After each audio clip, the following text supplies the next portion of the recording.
Guys இன்னைக்கு நம்ம கிட்ட ஒரு ஓல்டு விண்டேஜ் ராயல் என்ஃபீல்டு வந்திருக்கு. ஆக்சுவலா ஃபாதர் வந்துட்டு சன்னை கூட்டிட்டு வந்திருக்காப்ல. ஸோ சன் பாத்தீங்கன்னா எங்க படிக்கிறீங்க? ஸோ சென்னை லோயலா காலேஜ்ல படிக்கிறாங்க. இந்த வண்டியை செகண்ட் ஹேண்ட்ல எடுத்து ஒரு 6 months ஓட்டிருக்காங்க. இப்போ இந்த வண்டியை ஃபுல் ரீஸ்டோரேஷன் பண்ண போறோம், like a brand new condition. Guys நான் ஆல்ரெடி சொல்லியிருந்தேன், விண்டேஜ் புல்லட் வந்தால் டெஃபினட்டாக நார்மல் வண்டி பண்ணுற டைம் பீரியடோட 1 or 2 months கண்டிப்பாக அதிகமாக தேவைப்படும். ஸோ அவங்களும் சஃபிஷியன்ட் டைம் கொடுத்துருக்காங்க. ஸோ இந்த விண்டேஜ் எங்கேருந்து வரீங்கன்னா OMR. First of all thank you so much அண்ணா. பிகாஸ் ஓஎம்ஆர்லேருந்து நம்மளை வந்துட்டு கிட்டத்தட்ட எவ்வளோ நாளாக பார்த்துட்டு இருக்கீங்க? வண்டி வாங்கின நாள்ல பாத்துறீங்க. அண்ட் இப்போ ரியாலிட்டிக்கு வந்து பாத்தீங்க எப்படி இருக்கு இங்க இப்ப பாத்துருக்கீங்க?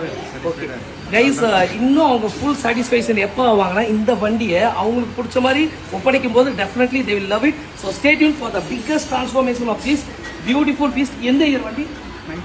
94. நான் பிறந்த வருஷங்க 1994. இந்த வண்டிக்கும் எனக்கும் ஒரே வயசு. ஸோ கைஸ் ஸ்டே டியூன், இதை சீக்கிரமா தரமா ரெடி பண்ணி தரோம். Thank you so much and keep following Madras biker guys.